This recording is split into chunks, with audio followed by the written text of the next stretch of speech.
బాగాలేదు. ఎందుకని? ఎందుకనంటే ఆయన రైతు బంధు ఇస్తారు, రైతు బంధు లేదు. రైతు బంధుకు రామ్ రామ్ అని కేసీఆర్ చెప్పి రైతు బంధు రామ్ రామే పెట్టిండు.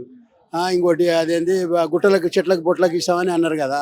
ఆయన గుట్టలకి ఏడు, చెట్లకి ఏడు, బుట్టలకి ఏడు, ఏంటికి ఏడు. కనీసం ఒక ఫ్యామిలీకి 5 ఎకరాల భూమి కన్నా ఇచ్చిన బాగుండు. భార్య భర్తలకు 5 ఎకరాలు ఇచ్చిన బాగుండు. భర్తకు భార్య కలిసి 10 ఎకరాలు ఇచ్చిన బాగుండు. కనీసం ఎవరికి లేని 5 ఎకరాలు ఇచ్చినా బాగుండు కదా. యాది లేదు. ఆయన మా పక్కనే కలవకుర్తి పక్కనే, మాది కలవకుర్తి పక్కనే ఊరు మాది. ఆయన పక్కన అవతల ఊరు. ఏం మరి అన్నీ ఏం లేవు. ఉత్తదే ఊరికే కేసీఆర్ అప్పు చేసిండు, కేసీఆర్ అప్పు చేసిండు, కేసీఆర్ అప్పు చేసి ఏం చేసిండు? మరి కవిత ఏడుస్తుంది కదా, మొత్తం కేసీఆర్ అంతా అవినీతి ఫ్యామిలీ విషయం అది.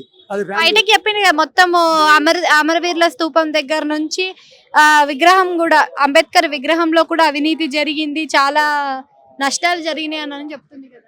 అవన్నీ వాళ్ళ సొంత విషయానికి ఏదో పారాడుతారు. అప్పుడు లేకున్నా తెలియలేకున్నా ఉన్నది, కవిత అందులో ఉన్నది కదా. అప్పుడు ఆయన గుర్తు లేకున్నది ఇవన్నీ చేసేది.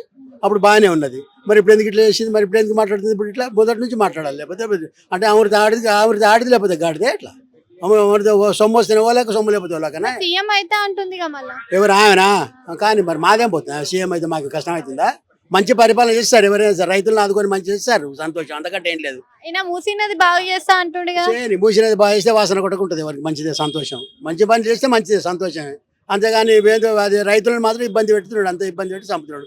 కరెంట్ అంటే కరెంట్ లేదు, గిరెంట్ లేదు. కరెంట్ ఇప్పుడు కేసీఆర్ ఉన్నప్పుడు కరెంట్ బాగున్నది, కరెంట్ లేదు. మా రైతు పక్షంగా మేము మాట్లాడుతున్నాం. మేము మాట్లాడేదంతా ఇప్పుడు ఎన్ని వేల కోట్లు అప్పు చేసి, అన్ని వేల కోట్లు అప్పు చేసినట్టే మరి చేసిన ప్రాజెక్టులు చేసినాయి, అవన్నీ చేసి శ్రీశైలం బ్యాక్ వాటర్ మాకు ఎప్పుడూ లేకుండా, శ్రీశైలం బ్యాక్ వాటర్ మాకు విపరీతమైన పంటలు అవుతున్నాయి. ఒక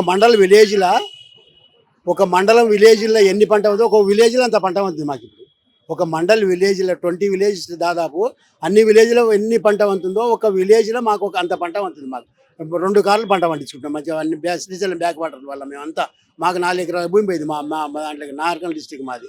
ఇవన్నీ పోయినాయి, ఇవన్నీ చేసింది. ఆయన చేసింది ఏంది లేదు, అంత అవుతుంది ఏం లేదు. వీళ్ళు వాళ్ళు ఏడ్చుకుంటూ కూర్చున్నారు తప్ప రెండు ప్రజలకు మేలు చేసేది ఏం లేదు. రైతులకు ముఖ్యంగా ఏం చేయలేదు. యూరియా బస్తాల కూడా కన్నమ్మ గోస తీస్తున్నాం. ఒకసారి ఇచ్చిన తర్వాత మళ్ళీ ఒకసారి ఇయ్యాడు. ఇప్పుడు మనకు అవసరం ఇప్పుడు రబీ సీజన్కు మక్కలకు ఇప్పుడు మాకు అవి కావాలి, ఏవి కావాలి, యూరియా కావాలి. యూరియా లేదు, దొరకదు. మేము లైన్లలో సావాలి. మేము లైన్లో సాగకుండా ఎవరికైనా లైన్ నిలబడలేము. ఇప్పుడు అందరు నిలబడితే మేము నిలబడలేము. కొంతమంది నిలబడితే కొంతమంది నిలబడలేము.